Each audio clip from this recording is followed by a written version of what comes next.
match is now officially a Judy Bagwell on a forklift match.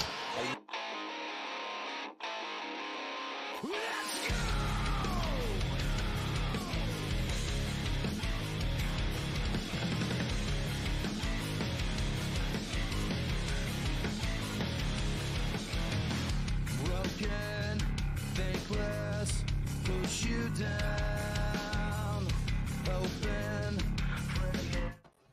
Whew, it's been a week. Yep. I am sweating my ass off. Am my eyes glazy or is my laptop just glazy? Like, what the fuck is going on here? Have you been smoking? No, it's what I would say Satan's asshole temperature up here in the How office. is the Satan's asshole temperature when it's only like, because you're normally up there? Oh, it's I was out in jeans earlier and 77 felt pretty cool. It's only 71 right now. Right. Let me reiterate this. My AC has been off since like 3 o'clock this afternoon. Yes. I'm upstairs. Yeah. Hot air rises. Got that. I paid attention in science class. A little bit anyway. I'm sitting in all of the hot air. Oh, well, there are worse things you could be doing right now. Like watching this show, because my name's Clinton Davis. You can find me at PK Batman on Twitter. To my right is a now professional wrestler. It took long enough. Ethan James. You can find him at Jensen Collins 3. You can find us at On a Forklift Pod on Twitter, On a Forklift Wrestling Podcast on YouTube, Spotify, and Apple Music. Thursdays at 9 p.m. on UPN. And yeah, that's it, because we made the announcement on our Facebook page earlier this week. As of, let me pull it up here on my calendar. When is our 99th show? August 17th or something? August 17th is our 99th show. That'll be our last broadcast on Twitch. The next day, I'll be reverting to Twitch back to my own personal one. Please don't subscribe on Twitch. Subscribe on YouTube. Don't pay for subscriptions anymore. We're not going to use them. You're just going to be paying me at this point. Don't give him money. Don't do it. He does awful things when he has money. We appreciate everyone that's been with us since the beginning on Twitch. Our first episode was only on Twitch. Our first few, actually, until we started incorporating YouTube Live into it. YouTube is just, our YouTube channel's taken off. Twitch is being very stagnant, and they limit our ability to be us. Really, that's the thing. So we're going to be moving over to YouTube permanently. The first show on my calendar here will be August 21st. That won't be our 100th episode, but that episode will be our quiz show, where I'm very sorry Bree wasn't able to be on the pre-show. We did not know we were going to be filming where we were. So it was kind of like there was a lot going on. We legitimately had I understand I wasn't on it for very long, but folks, we had an actual backstage pre-show, much like you see in the bigs. So it was very well done. I want to say, because you were involved in it, so you don't get to say this. I want to say thank you to everybody that came on the show or was involved in putting the show on. Yourself, Annie, Trevor. You guys did a fantastic job. Thank you to any and all wrestlers that stopped by. You guys did. I mean, look, it was a pre-show. We're over 100 views on it. That might not seem like a lot to some people. To us, that's fucking amazing. For a pre-show. There was at one point the pre-show had more views than the actual show. But we made sure that we linked the actual show because you should all go watch the show as well. Yep, and you can also catch a handful of the matches, because another shout out, Hard Cam Frio. I don't know how that kid does every match. I think the only 2 matches he didn't record were the main event and the intergender match, which you can find the intergender match on our channel. You can also find the Great Tyga versus Adam Wick. You can also find, what was the other match I uploaded? Oh, the Blockland match between Dean Hendricks and Tommy Vendetta, with a special appearance from Darren McCarty. Later, I'll have the First Blood Tag Team match from AVZ. And then on Saturday, we will have Ethan's debut uploaded because I have to heavily edit out that one.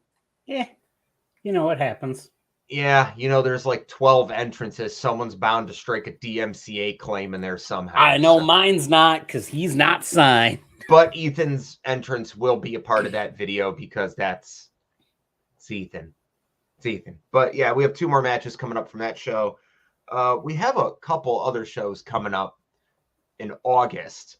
We're not going to confirm those yet with you guys, but I know August 13th and August 19th, it looks like we have stuff going on. It'll be a fun time. Also, which was a fun time, was our interview with Maximilian and Heather Blue. You can find our interview with them called Based.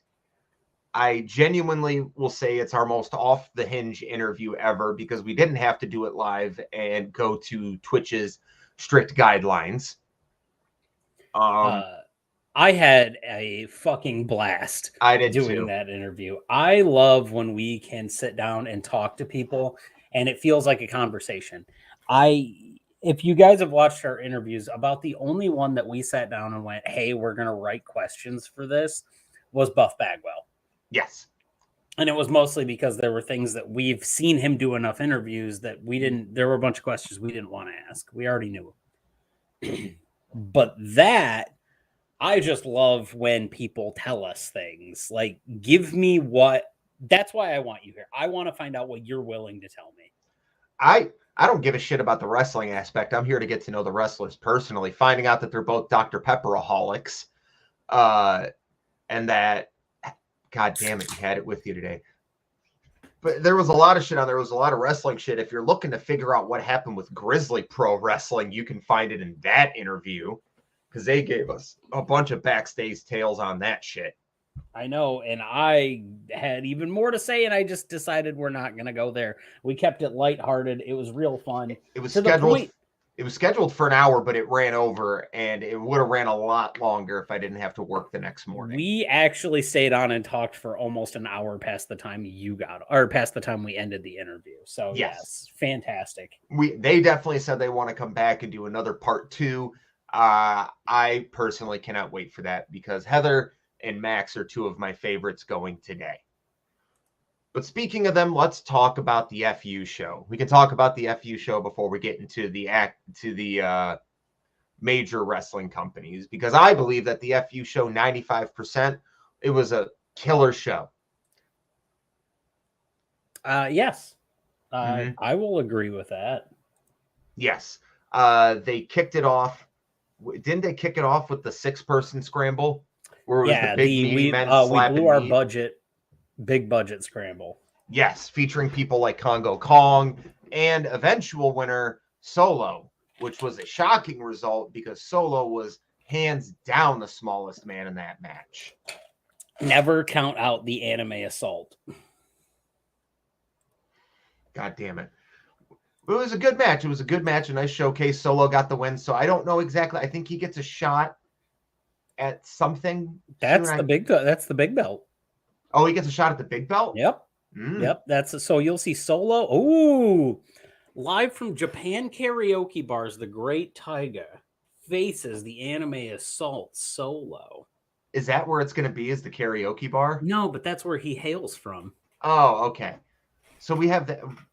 We'll jump right into that one because we have a new FU wrestling champion in the Great Taiga. Taiga defeated Adam Wick by submission. Shocking. It was a submission.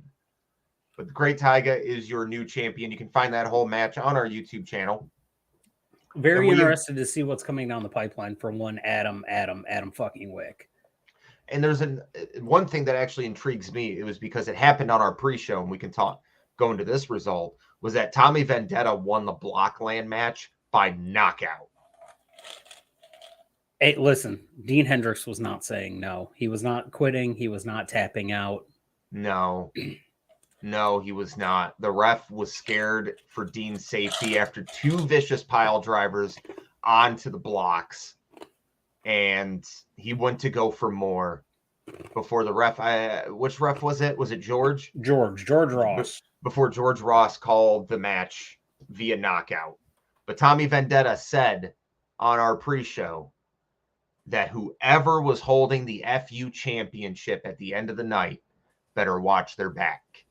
We should clip that. Clip that? Yes. I mean, I can just pull it up right here. Well, that's what I'm saying. We should clip that, though. We need to send that to the right people and make sure that that was known. Yeah, because he says he wants to go after the FU Wrestling Championship, which I would be terrified right now if I was the person holding that belt. Because the Great Tiger is your current champion, and Tommy has a bloodlust right now that he just can't, it can't be fulfilled. Insatiable. Insatiable. Thank you for the big word. So we move on to, which was one of my favorite matches of the night. Speaking of Heather Blue and Maximilian, was the intergender unsanctioned match. And I just love this clip. So I'm going to pull it up so everyone can see again. Give me 1 second here. Yep, that one. Here we go. Oh, we got to turn the sound on. Defend themselves, Ray Larson. I'm about to whip that white bitch's ass.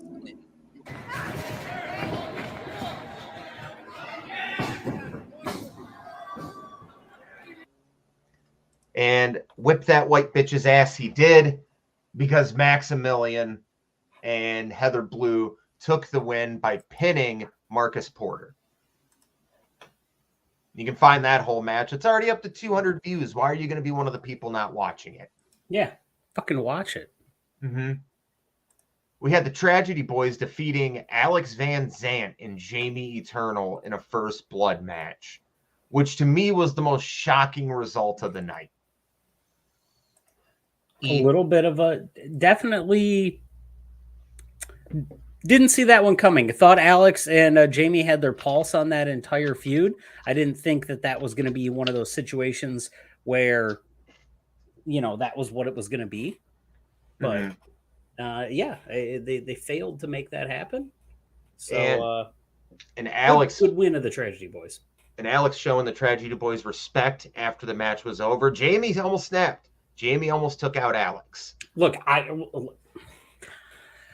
I currently have to avoid everything that Jamie Eternal does. So if he snaps, if he takes out Alex, like, look, I'm looking over my shoulder. He's already called dibs on winning $20. Now that's up to $40 from Cody Fleming to put me through a table. And I can't allow that and to a happen. Jeter. The Jeter's on the line too, man. Look, whatever it is, the fact of the matter is I have to keep looking over this shoulder. I have to look over this shoulder. I have to look dead in front of me and make sure that I don't run into the guy that's trying to stab me, put me through a table, whatever it may be. There's a Michael Myers-esque creature out there, and I would much rather his targets be set on Alex Van Zant than on myself. You'd rather have anyone off your back at this point. No. Let's not clarify that, because this week alone, I have had Fletch Malone, which, yes, Fletch, I beat you in a promo contest, but let's be real here. I understand you're the more experienced wrestler. I have had Anthony Coleman Jr., who is a former heavyweight MMA fighter. He has made mention of wanting the $20. Trevor, which I feel like he's just going to hit me with his hog.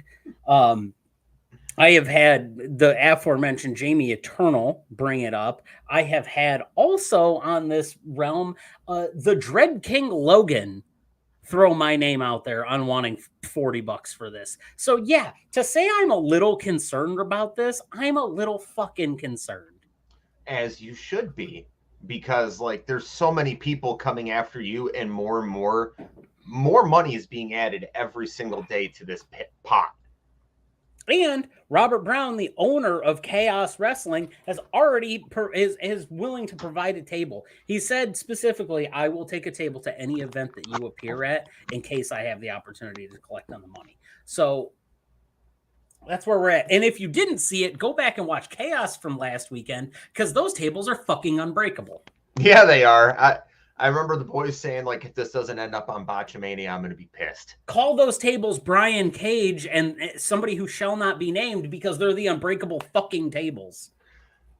We also, speaking of the tables, during your match, which was the Battle Royal, I don't know exactly what it was called. It was another budget. Scrumble. It was a scrumble. over the top rope scrumble. So that $20 was put into place for this match. Cody had it in a frame. Yeah, on how his announce bougie. tape. How bougie. It was in a frame.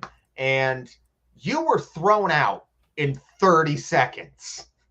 Look, sometimes you look around, you see everything that's going on, and you decide, I'm going to fight my best, but if I get hucked out, I get hucked out. And then right off the rip, I was blatantly and violently attacked by one Devon Riker. Now, look, he's an absolute fucking monster. Did you see how high he picked me up? Insanity. I was legitimately terrified that something bad was going to happen to you because he got you high up in the air. I thought the focus was going to be on taking Big Murph out, and no, I get the nod from him, and the nod was really, hey, I'm going to absolutely cave your fucking chest in, bud. Yeah, they chopped the fuck out of you. Also, speaking of Anthony Coleman Jr., that dude's the real deal. We were all hanging out before the show. It was me, him, and Annie, and we all have MMA backgrounds. And we were talking to other wrestlers because we brought up the Neon Belly, but they never heard of Neon Soul. And let me tell you, when Anthony Coleman Jr. put his knee into my diaphragm, I had an out-of-body experience. I saw myself. I looked at myself in the eyes as Annie was like, "Are you okay?" And I was like, "I can't breathe. Just can't breathe. Everything hurts right now." Anthony Coleman Jr. is the real deal. But like you said, the main goal was to take out Big Murph, and Big Murph came away with the win, which leads into our next match because he will be taking on our new People's Champion in DBA. You know what? I'm really happy I didn't win that match. Let's just say that. Yeah, because I don't think you want to catch a flaming elbow. Because I don't have high hopes for you beating DBA. That squirrel doesn't even have his shots. We were told, not I. Jeremiah was told the squirrel is straight. The squirrel's straight. Mm-hmm. I'm sorry, I don't believe that. But yeah, DBA came in with the win, and you know what the common occurrence here was? Cody Fleming did not get his chicken ringside. Therefore, LaDon Sanders already lost the match before it started. It's unfortunate because he also brought out some manifested entity of a large chicken, a la Family Guy. There was a chicken versus a chipmunk. How Squirrel, often whatever. are you going to see that? But DBA got the win with the flaming elbow the same time Chip hit it on the chicken. It was nuts. Big shout out. Big shout out. Hey, we missed a match. We've missed a bunch of matches so far. Oh, okay. But yeah, you're going to talk about the women's championship match? Yes, the IPW Women's Championship match between Stella Buho and Rory Shield, which featured one of the funniest spots I've ever seen, and it really made a statement about women's wrestling. During this match, somebody, I'm assuming some business, paid to run a promo during said match, and the women did not take too kindly to this. No, so but I mean, they do it in the WWE. Right. But for a moment, they set their differences aside and they took out the advertising, and it ended up being a fantastic match. By the way, if you can go and watch it on anybody's stream, it's very. It is on Hardcam Frio's YouTube page, I believe. So we'll link that one down there because that is definitely a match you should go out of your way and check out. And then I believe the only other match we didn't cover was the Tag Team Championships. The Best Friends Forever Tag Team bracelets were decided. And the outset consisting of Jeremiah Goldmain and Bathroom Tom. TP Tom. They are your new FU Wrestling Best Friends Forever Tag Team bracelet holders. And you know what? Good for TP Tom. Yeah. I'm so happy to see that kid get the win. That kid broke me on the pre-show. Talk about a rise to stardom. People thought he was going to flush his chances down the drain, and he came out and absolutely wiped the floor with them. He took the plunge right into this competition. Make no balls about it, Clinton. He took their faces and scrubbed the ball. I fucking lost it. You deserve this. Shut the fuck up! Oh my god. So we have your outset that are your tag team champions, but also on the pre-show. we had a very nice appearance from Grim Reality. Now, if you remember correctly, Jeremiah was taken out pretty decisively by Grim Reality. And it's an unfortunate thing that, I'm blanking on names, sorry. Angel, yes. Angel got injured, and they weren't able to participate in the ladder match. We had the Made Men, which I thought they were going to win. And that's another tag team they should be concerned about because there was 4 fucking teams involved in this. I truly believe if it would have just been the Made Men and the Outset, the Made Men would have been your tag team champions. So Jeremiah and TP Tom have big targets on their back. I mean, that's not to mention the fact that Studio 86 were unable to make it, and they were legitimately supposed to be in that match. Mm-hmm. And then other things that happened in the match. One, I'd like to give a shout out to Jonte. Glad you are well now, sir. Also, on top of that, big shout out to Mongo and Summer, who had control of the whole situation. Yep, that's all we're gonna say. If you know, you know. If you don't, you don't, and that's it. Mm-hmm. I said it on Instagram. The level of professionalism at the FU show, a lot of things could have gone way worse, but they didn't because of the level of professionalism that every single person that stepped through that curtain on Friday night brought to the table. There you go. Something else happened in that main event because not only did the Outset win, not only did the Main Men have a great showing, not only did the other stuff that we previously talked about, but there was a turn. Mm-hmm. Zoe turned on Jason DeMilo, cracked him open with a kendo stick right as victory was in his clutches. And that dastardly, I had something there. Anyway, Zoe not to be trifled with, also not to be trusted. I don't think Zoe wanted to win the Best Friends Forever tag team bracelets with Jason.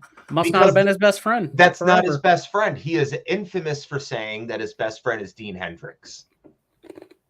And I believe if it would have been him and Dean Hendricks, we would have had a different result too. But Dean Hendricks was in the back, like out cold after his violent affair with Tommy. Absolutely. You know what though? You can't blame him. Dean saw a thing and he was like, this is what I have to do. I have to do this for me.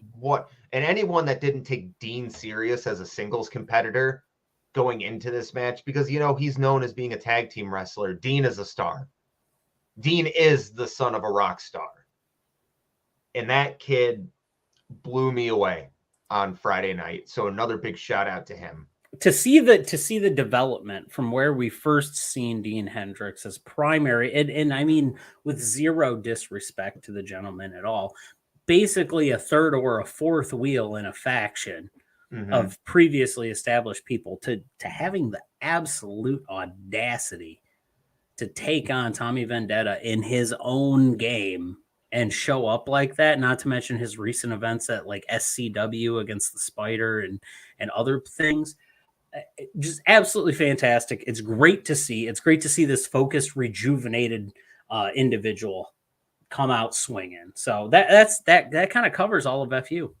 It does. If you want to see more from the pre-show, please go check it out. There's a lot of funny things in there. I will say time and time again, the Max and Heather shit in the pre-show is worth it alone. You have KJ Reynolds who makes an appearance. You have Impact Wrestling superstar Shogun there. Karam stops by for an appearance. We had so many people that just gave their time and effort to make that as wonderful as it was. And the major person I have to shout out for that was Annie O'Neill. Annie O'Neill stepped up the day before to do that with me. And I am forever grateful for her. We are the Ganja Gremlin and the Ganja Grappler, and we will be bringing you every single FU pre-show together because she fell in love with it. And awesome. Annie O'Neill is on a forklift. We did forget one match. What match? We forgot to touch tips. Unfortunately, the tip touchers lost to the Beale Street Boys. So the Bosom Buddies Club, the BBC, the world's only open relationship tag team, happened to unfortunately not be able to defend their trios titles against the Beale Street Boys, consisting of one, Sam Beale, the croc rockin' Impact superstar, and Ryan Mathias and KJ Reynolds. Both members of DTA. Tommy said at the beginning of the pre-show that today Sam Beal is an honorary member of DTA. Tommy likes to give a lot of people that honor, I feel. Because he's very lovable. He is the lovable psychopath. That's so fair. let's move on because we got other shit to talk about this week. Let's talk about the dub.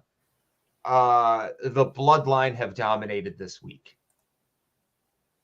SmackDown had its highest rated segment of the year, and it ran for 45 fucking minutes. Over 3 million people, which is an outstanding number for today's day in wrestling. That's massive. That's double what most. That's fucking massive. That's triple what AEW does on a weekly basis. And I don't like to do that shit because, you know, the dub is on bigger networks and stuff. But it's a fact that has to be said that the Bloodline stuff, something we all thought that was going stagnant, has been rejuvenated going into SummerSlam. Mm-hmm. Which it looks like you can't deny it. You can't. We're getting Roman and Jay. That match is going to fuck. It's the match that always should have been there. Mm-hmm. This idea that maybe like, oh, hey, what was the Vince idea that was being tossed around? Omos versus Roman? No, that's not it. Another tag match with Roman? No, it was always going to be Jay and Roman. Mm-hmm. It had to be. Jay and Roman is the story. It's the story that started this whole thing. And everyone seems to forget that when Sami Zayn came into play. Sami Zayn was great, but this has never been the Sami Zayn story. Sami Zayn's doing wonderful things right now on Raw. Him and Kevin Owens. Bless his soul. Bless his soul. They're doing great things with the tag team titles over on Raw. And it was time for them to move on and this be Jay's story as it's supposed to be. Until it eventually becomes Cody's story again. But we won't get to that right now because this is wonderful work. I'm in love with this story. It's still going to go down to me as a top 3 storyline across all of professional wrestling. Look, man, it's we always talk about the Mount Rushmore of wrestlers themselves, the Mount Rushmore of, you know, managers, tag teams, whatever, but you never hear the Mount Rushmore of storylines. And like this, Rock the Hangman Austin, story, Rock Austin. You know, that is, man, that's good. You know, one that could have been better. Sting versus the NWO could have been better, but like things like that. The slowest fast count I've ever seen in my life, Nick Patrick. Starrcade 97, you fuck. Fuck Hogan. Agreed. Anyways, yeah, so the Bloodline segments have dominated, which you can see kind of happening over on Raw because they're trying the same thing with the Judgment Day. Because I think I counted for Raw, there were 7 Judgment Day segments across Raw. And I don't watch Raw. I get my Raw clips from TikTok. I find it hard. I find Raw difficult to watch unless it's the Judgment Day. It's because it's 3 hours. That's the problem with Raw, is that it's 3 fucking hours. That's exactly what it is. I don't have the attention span for it anymore. I can't bring myself to sit there and watch it because I've got so many other things I would rather be doing. I'd rather be doing show prep, and then people will go, hey, well, if you're doing show prep, why don't you watch a show? Because I can't focus on what I'm doing because I have ADHD and I can't fucking do 2 things at a time. You either get hyper-focused me or you get disassociated me. Which one do you want?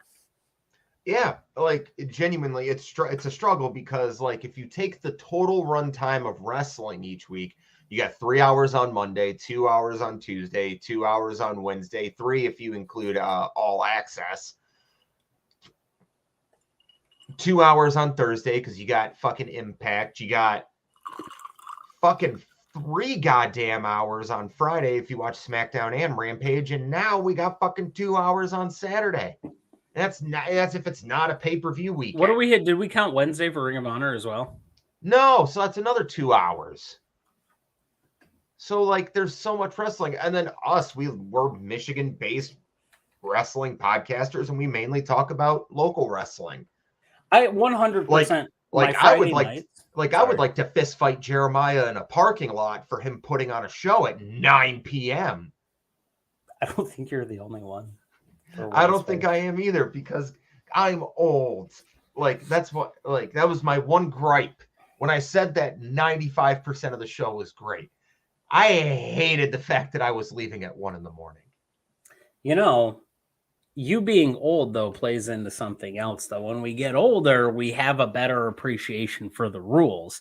And speaking of rules, AEW recently instituted some new rules. Do you have them all Very listed? much the line of the Fed as well. They're very much towing the same line as WWE in regards to wrestler safety, which is not a bad thing.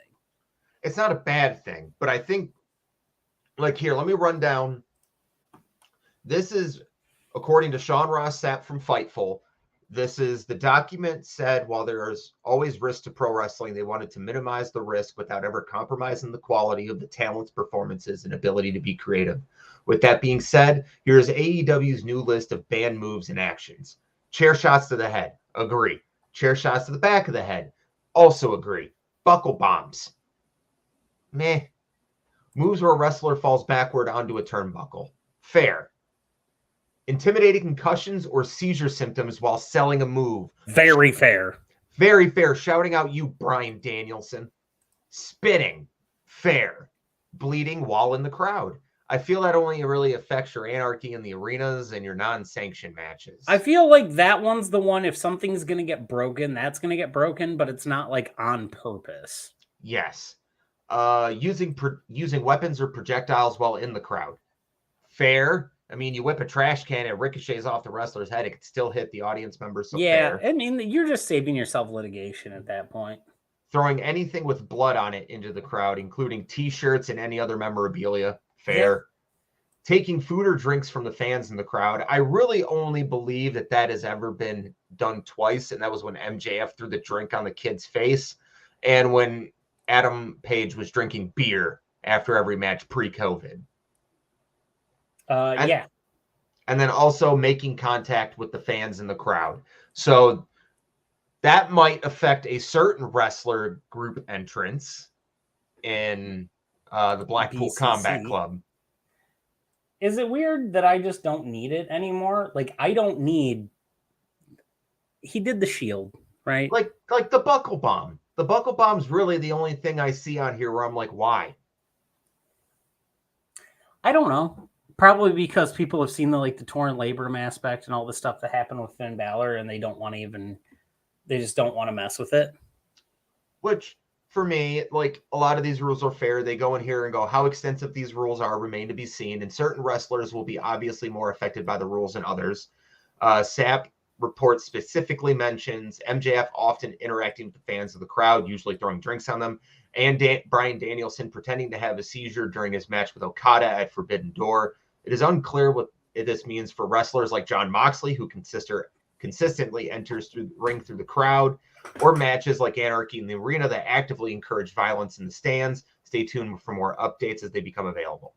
So exactly the points. I didn't read all this. I wanted to wait to read this on air, but exactly the points I made. Right. It's hard to disagree with it. Yeah, I mean, you're a company. You're a worldwide leader, or second in command anyway. You're the second biggest American promotion in the world. You have second biggest American promotion in the world.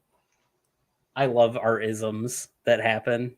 Yes. But you have to cover your ass. And you know what? They take so much heat for being kind of dangerous, kind of green, super indie, I guess, if you want to call it that. Yep. That this takes a step towards getting away from some of the things that they do that they get, criticized for. And it's a good thing, I think, for the most part. I think some of them are going to end up getting broken. I don't see people getting penalized for things being broken like they would with Vince, like the Titus O'Neil bit. Yeah. I don't see that happening with AEW, but I can see hey man, you're going to take a week or two off of TV. That might be the extent of it. There's also a list of, this is another list they have, that AEW has a new list of moves and actions that require pre-approval now. And those are listed as spots and bumps on the ring apron and outside, table, ladder, chair chair spots in and out of the ring, only allowed with padding. Any elevated spots outside of the barricades, dives and ladder spots on the stage, around the area, and other places around the building. All pile driver and tombstone variations, including sit-down pile drivers, inverted, poison ranas, and vertebreakers. You know how I feel already about tombstones. Yeah, you said you don't ever want to take one. No. Mm-hmm. High risk dives or top rope moves, 450, 630, double moonsault, SSP, all that shit. Intentional bleeding, any sort of bleeding, not just limited to blading. Throwing people through over ring steps, commentary table, bell table, or guardrails or barricades. Whew, this one's going to be a list. Weapon usage. This includes chairs, pipes, kendo sticks, hammers, ring bells, bats, chains, etc. Title belts, thumbtacks, skewers, barbed wire, and other sharp puncturing objects, powders, aerosol sprays, and liquids. Throwing any weapon or objects, chairs, etc. Choking or strangling with hands or weapons or hanging spots. Injury spots or angles, well, whether or not medical isn't being involved. I think that's that part. Any physicality in the crowd or brawling, any physicality involving referees, managers, extras, celebrities, or special guests. So, I don't hate any of these. I don't think it's going to hinder the wrestlers' performances. I think there was a lot of shit that came out of Forbidden Door that put a lot of worry into people's heads. Mainly the Tiger Driver 91. Yeah. And the seizure spot. Can you blame them? No. But there are a lot of wrestlers that are getting injured.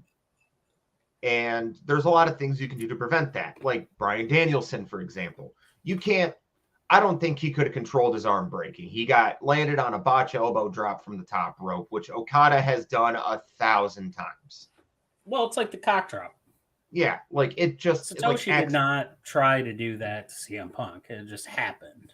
Yeah, like accidents happen. But I think we're leaning more towards the ways of like how Danielson was needlessly injured during the Anarchy in the Arena last year. A lot of these wrestlers, like I can recall the Ray Phoenix where he broke his arm going through a table because he got chokeslammed from the outside through the table by Luchasaurus.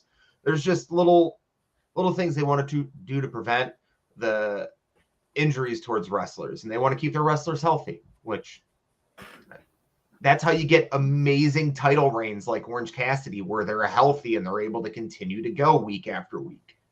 So this, I guess, I already can. So I'm going to play devil's advocate here because I already know an argument that's going to come up from some people. You're not going to get this argument from me. Mm-hmm. This is not me. People are going to say, well, then how do you explain how WWE wrestlers also wrestle house shows, but they don't get injured, but then the AEW people get injured, and it's the tribalism shit again. So I just want to cut this off at the pass. Fucking wrestling's dangerous and people get hurt. And if you don't believe that, then go touch grass because it's a fucking thing that happens. And Ethan and I have been to many of house shows, and I can tell you that the physicality level at a house show does not compare anywhere near to what is on TV. Also, though, an untelevised Ring of Honor event might be the most dangerous place we've ever been at a wrestling event. Yeah. Fuck. Like, WWE saves everything for TV. It's like the RuPaul thing. RuPaul once said, whatever you say or do means nothing unless it's on camera. And I feel that's the way WWE works, how AEW works. They want to save the big spots for big shows that they can sell on pay-per-view. And, you know, you do kind of take away from big pay-per-view matches if you got fucking Sammy Guevara busting out 4 630s in a match. Like on free TV. Mm-hmm. Mm-hmm. Like, that's it. I don't disagree with any other rules, really.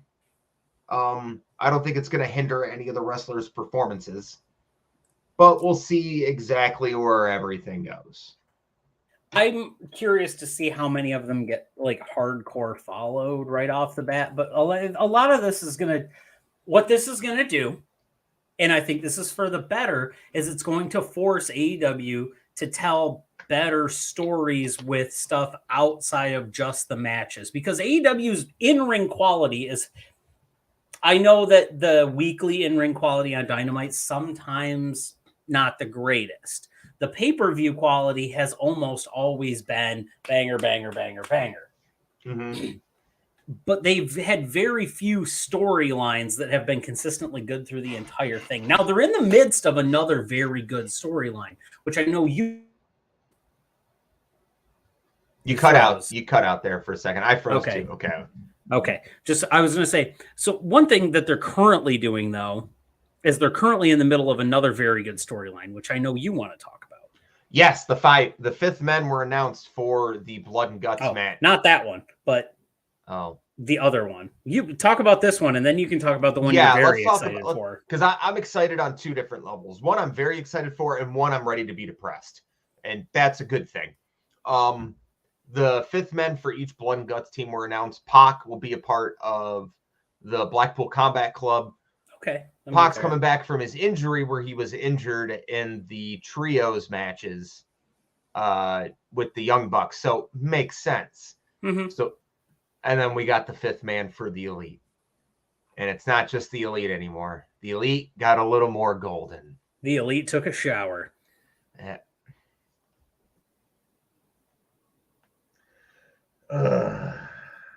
It's exhausting being your friend.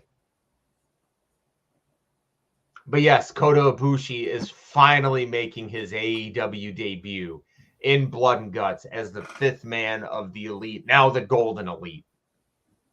He didn't come out. They just ran a video package. But Kota Ibushi's here. And that's something to get excited about. Kota Ibushi's here. But to get real excited, let's talk about MJF and Adam Cole. I was going to let you, because I know you're very jazzed about it. You're jazzy hands. I never want them to break up. This is amazing. I have loved every segment so far of this MJF Adam Cole shit. And I'm going to be physically depressed when they break up. I love that I love the little bonding between them. We're just like, they were sitting in a hotel room playing Fight Forever. Adam Cole just makes mention. He's like, you never played a multiplayer game before? He was like, you have to have friends to play a multiplayer game. And it's just sniveling Max just playing into some bullshit. And you know for a fact that's what it is. But you're hook, line, and sinker, because Adam Cole's just like, I had every intention on turning on you, but you're not that bad of a guy, Max. And then they go out and do this. It's just so good. The best part about this stuff, so I sat down and I watched it, right? Like, I got to watch a little bit of it today. The best part about all of this is go back and watch Adam Cole, early Undisputed Era Adam Cole. And this is so much, he's finally getting to do that character that, like, and I don't mean early Undisputed Era Adam Cole. I mean, while he was in the Undisputed Era early on, but he was doing up, down, down. It's so much of that Adam Cole right now, but with the knowledge that Max is this like conniving bastard. So everything that Max is setting up for, Adam Cole has already got something set for him as well. It's just this like cat and mouse game of when is the trap going to fall and who's going to step on it. I'm just going to be physically fucking depressed. These two are getting over a double clothesline as a finishing maneuver. MJF body slammed fucking Big Bill. Like this, it's the simplest shit. Wrestling is not hard. I'm just hard during wrestling. No, I'm kidding. Yeah, I am. Yes. For good storytelling, I am. But like they won their tag team eliminator tournament match. They're moving on to the finals, which I believe is on Collision. Probably. I mean, they gotta get people to watch it. I know that the finals for the Owen Hart Cup are this Saturday. For both, we have Ruby Soho, who will be taking on either Willa Nightingale or Athena in the finals, and then you have CM Punk versus Ricky Starks in the finals. It's got to be Ricky Starks, right? I think Punk's going to win just because they're going to keep playing up this whole until someone can pin me or submit me, I'm still holding this thing, and he's got whatever he's got in that red velvet bag. So, what do you think it is? The AEW championship that's not the Triple B. The OG one, I think, is just going to lean into Punk versus MJF 3. Yeah. I know. Yeah. I'm not excited for it. Yeah. Like, and we could talk about how CM Punk was trying to politic his way into being the fifth man for Bullet Club. You know what? Not Bullet Club, for BCC. Okay. I'll bite. Let me play Russ. Okay. I actually think that CM Punk was doing the right thing here.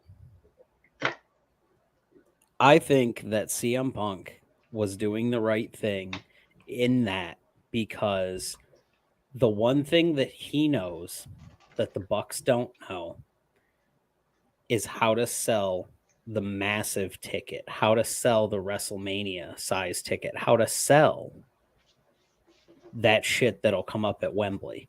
And here's why I don't think that either one of them actually said no or actually said yes, because I think this is going to start that story because of where these sources came from.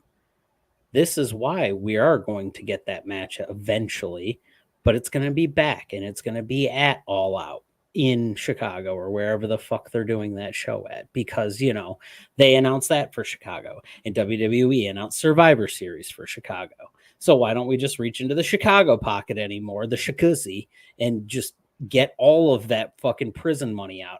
Dude, it's bad. It's bad. They're literally running that town dry. There's a train, and it's the Amtrak, and it's just going through it constantly. I will say that there's the rumored War Games match for Survivor Series, and my coworker was talking to me about going, and I'm very tempted because the War Games match they have is Seth Rollins, Kevin Owens, Sami Zayn, and I can't remember the other tag team that was involved, versus Roman Reigns, Solo Sikoa, and Imperium. Why wouldn't it be the Usos, Clinton? Thank you. It's the Usos. I don't actually know that. I was just, that makes it was the Usos. Yeah, the Usos teaming up with Kevin Owens and Sami Zayn would be a trip. I just thought about the best part about that whole thing. What? Gunther absolutely fucking chops the shit out of Roman. Oh, yeah. No, he would be on Roman's team. I know. Oh. Roman, I'm putting it out there. Roman goes to sacrifice Giovanni or Ludwig, and Gunther's like, not on my fucking watch, Chief. And that sets up Roman versus Gunther for WrestleMania. And Cody versus Seth. Yeah, that's fine. Yeah, let Cody finish his side quest. He doesn't need to do the main mission. Yeah. I don't know. That's really fun to fantasy book that stuff out. Especially when it's good. Mm-hmm. I like fantasy booking when shit's so good that, like, we don't have to do it. Instead of sitting here going, how are we going to do this? Also, speaking of fantasy booking, one thing we don't even have to fantasy book this out. So Chef Reactions from Twitter, him and Baron Corbin are going to, like, fight or something at some point, right? Sure. I have no idea what you're talking about. You don't know what I'm talking about? So no, Chef Reactions. I have to find this. I'm going to find this on YouTube, and I'm going to send it to you so you can watch it. So this guy, he's a relatively popular TikToker. And he is currently in the middle of a feud with Baron Corbin because he, like, piped up and said some shit about Baron Corbin's cooking. Mm-hmm. And I've seen this. Yeah. So he had actually mentioned that he was going to be at SummerSlam, and he goes, unlike you, I'll be at SummerSlam, and you'll be in the parking lot playing whatever or something like that. But his most recent video is he had a WWE title on his shoulder. He goes, even though I had to buy this one, this is closer than you'll ever get to one. And I was like, damn, son, like that's actually kind of mean. I actually have an idea for, because we haven't done a Sporkle in a minute. Oh my God. I literally just typed in Sporkle. Yep. And we were just talking about SummerSlam. So I think it's time we see if we can name every SummerSlam main event. Oh my god. How do you feel about that? I mean, like, we're gonna go for it, right? Oh yeah, 100%. Whew. And of course, if you are in the chat, please play along at home and give us some names, because I feel like I've got half this list. How do you feel? I don't know about half the list, but I'm definitely gonna have some of it. I'm gonna make this larger so I can see. Okay. Okay. I wonder if we can do that. No. Okay. Okay. I wonder if I do that. Nope. Okay. Doing it like this. Are you ready? We got 6 minutes. Okay. All right. Ready, set, go. Okay. Hogan. Yep. Randy Savage.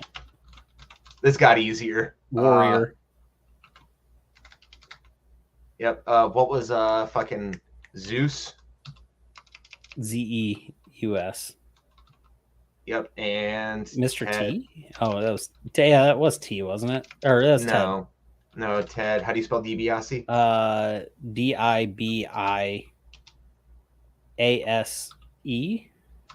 Oh, thank God we got that. Sweet Jesus. That was a poll. I know John Cena. Was Slaughter in the 90 Rumble against Warrior or 90? Oh, 91. Okay. 91. Who was Ted DB? Wasn't that the Mega Powers versus the Mega Bucks? Yeah.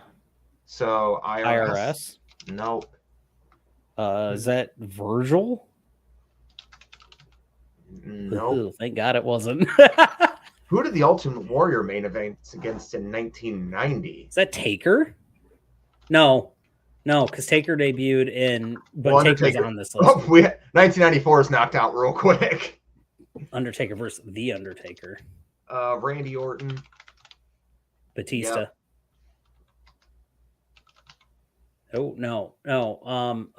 CM Punk. Duh. Let's get that one out of the way. Triple H. Kevin Nash was in the Elimination Chamber. Yep. Along with Goldberg and Shawn Michaels. Who in 90 was against Warrior? That's what I'm fucking tickling my asshole about right now. Vader never main evented SummerSlam. No, British. Yeah, because that's Brett. Bret Hart. Okay. Was it Yokozuna? Was that 90? No, that was 93. It was Yokozuna. We've also got Diesel versus King Mabel in the worst main event ever. Was Razor 96 against Shawn? No, he was gone at that point. Sorry. 96. Fuck. Okay, let's scroll down a little bit and try to knock. Holy shit. Okay, yeah, we got Wade Barrett. That's the Nexus year, wasn't it? Gabriel. Yeah, I can't spell for shit. That's okay. G-A-B. B-R-I-A-L. Got it. E-L. Heath Slater. Husky hair. No. He wasn't in that match. Nope. McGillicuddy, wasn't he? Curtis Axel on that. It was the original lineup of them. We know we got Brock Lesnar and Roman Reigns. Jesus Christ. Yep. And then we also, for that 2017, Samoa Joe and Braun Strowman. Yeah, Braun spelled wrong. Oh. Yep. 2010 was Del Rio in that match? 2010 Edge, Randy Orton. Randy Orton wasn't in it. R-Truth and John Morrison. You have a fucking problem. Jeff Hardy. 2004 was Randy Orton and Chris Benoit. Who was that sixth man in the chamber? Kurt. Oh, Kurt Angle definitely main evented. Triple H, Kurt Angle, Steve Austin. Yeah. That was that 2000. Was that Jericho? Oh, he was the final man in the chamber too. Whatever. That works. Brock Lesnar and The Rock. 2001 was The Rock and Booker T. Yep. Who's 90? Sean in 96. Who was that? I don't know. I'm still trying to figure out 1990. The Boss Man? Nope. Who the fuck is that? Was 88 Savage? I got Savage on here. No, or not Savage, Piper.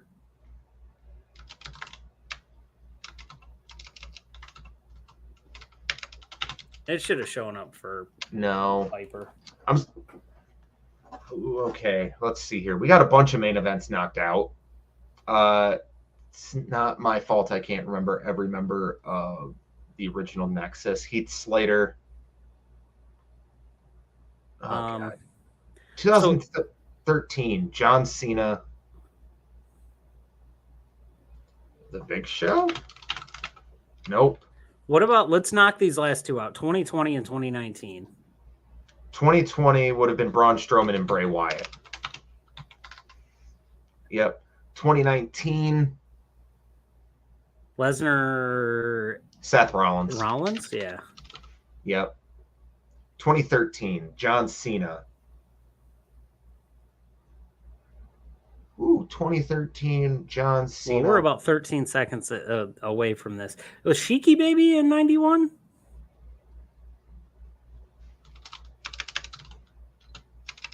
No. Oh, yeah, he was under Colonel Mustafa. That's it. Yeah. Andre the Giant, Brutus Beef, Rick Rude. Yeah, I would have. I should have known. I should have known the Andre one. Fucking Vader did. He did. What the shit? Bryan Danielson. David Otunga, I should have remembered, and Darren Young. Oh, yeah, 2013 was Cena and Bryan. Oh, that was the start of the Yes movement. Oh, my God. Boy, I'm really only mad at missing Daniel, Bryan, Andre, and Vader. All right, now let me see this one. Let me see if they've got... I mean, we absolutely fucking murdered it. 19% higher than the average? Mm-hmm. Like, come on. Let me see here. SummerSlam opening matches. Oh, my God. And this is where we'll end the show on. Oh, no. Just start ripping off names. You ready? We got 8 minutes on this one. Oh, thank God. All right. Go. I'm going to go Daniel Bryan. Never. Fuck. John Cena. John Cena opened 2017. AJ Styles. Nope. Chris Jericho. Yep. CM Punk. No. Chris Benoit. Batista? Nope. He was always in the middle of things. Did the ladies ever open 2004? Wasn't that a women's match? 2004? Yeah. We're going to have to figure out some fucking names. Holy shit, this one's way harder. 2004 would have been... No, that wouldn't have been... No, because that would have been Stacy. Rey Mysterio opened up a lot, and so did Kurt Angle. I know he opened up 2002. Yeah, with Rey Mysterio.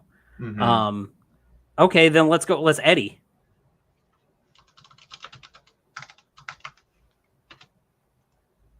I spelled No, it you spelled it right. Yep. Chavo? Kane? Kane opened up. Okay.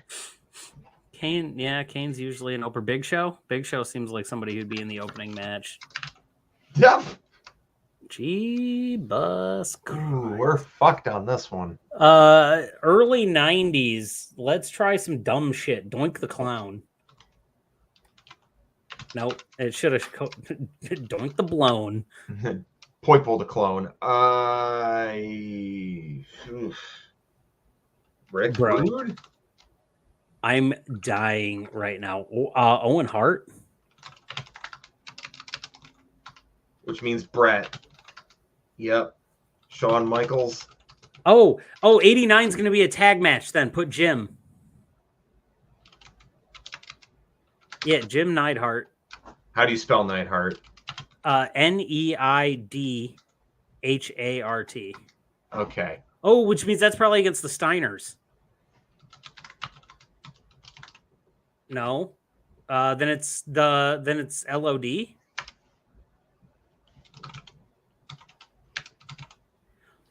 Then who the fuck is 89? That's killing me right now. Did we try Brutus?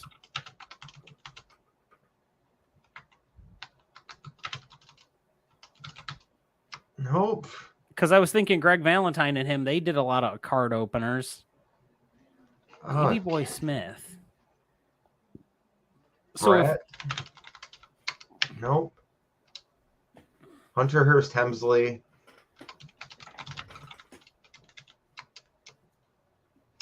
Did Razor do any of them?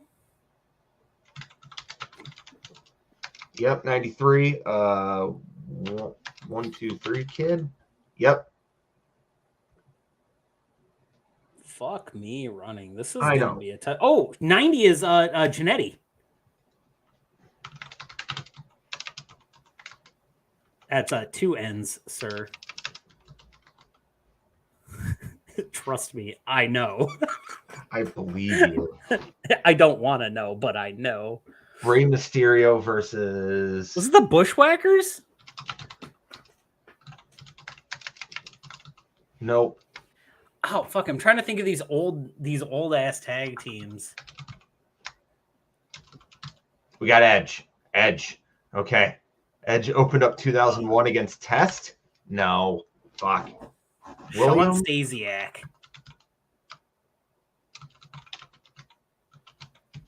That's the best I'm going to get on that spelling. No, you're right, except it's not a Z, it's an S. Mark Jindrak. Jesus Christ. D-R-A-K. No. He barely wrestled on a show, let alone a pay-per-view. Randy Orton. Yep. Mark Marrow. Stop. Oh, my God. No. Yeah, I was going to say, unfortunately, that was... I already was cutting you off, fucker. Al Snow. Like, that's not even a bad one. Which leads me into Hardcore Holly. Booker T? I'm blown away by not, like... Don't ask me how I knew that. I'm not mad at Ahmed Johnson.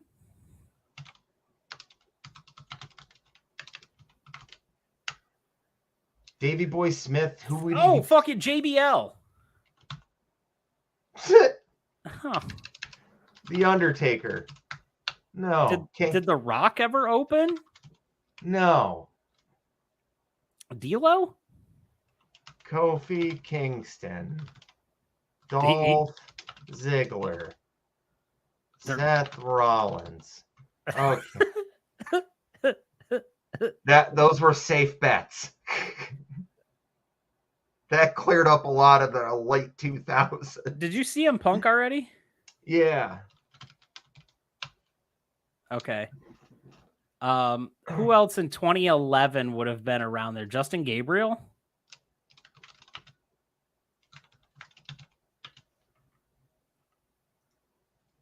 Nope. Drew McIntyre? Nope. Heath Slater?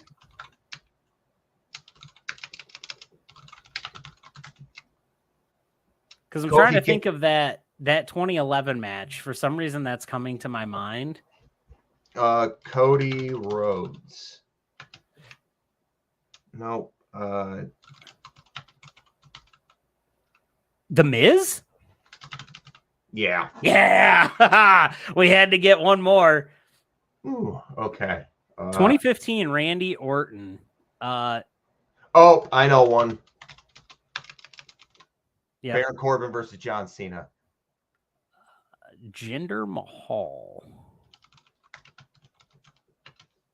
No.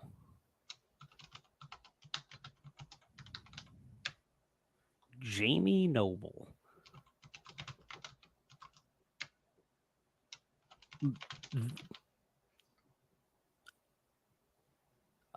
John Morrison? Yeah, I was like, hold on. 2011's got. Ooh, wait. So we got Billy Kidman, Rey Mysterio. Was Malenko? No, Malenko wasn't wrestling in 04. We already got him on there.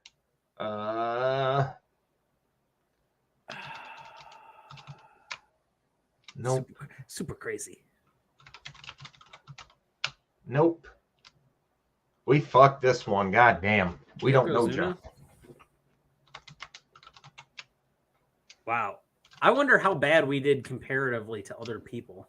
We're about to find out. 2000, we didn't get fucking anything, bro. Oh, we scored well below. Dynamite Kid. Arn Anderson, Tully Blanchard. We didn't get anything from 1994. Ted DiBiase and IRS. Hercules, R.I.P. Debo. A six-man tag. That was another six-man tag. I'm gonna lie to you. I wouldn't have gotten fucking anybody from 2000 without knowing ahead of time.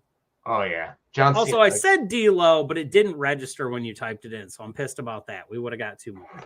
Chris Jericho and Kevin Owens versus Big Cass and Enzo Amore. You just made the list. Boy, that's a depressing way to end this show. Sad. All right, that's gonna do it for us tonight. Yeah, it is. We're just tired this week. We just wanted to bring you a light show. Yeah, we got a lot of stuff coming down the pipeline, so it's going to be fun. But his name's Clinton Davis. I'm Ethan. You can find me at Jensen Collins 3. We are On a Forklift. You can find us at On a Forklift Pod on Twitter. You can find us at On a Forklift Wrestling Podcast on YouTube, Spotify, Apple Music, and Thursday nights at 9 on UPN after reruns of Judge Joe Brown. God damn, nice call out. And as always, we love you, Judy. We'll see you guys next week. Stay tuned to the channel for more videos dropping later in the week. We love you.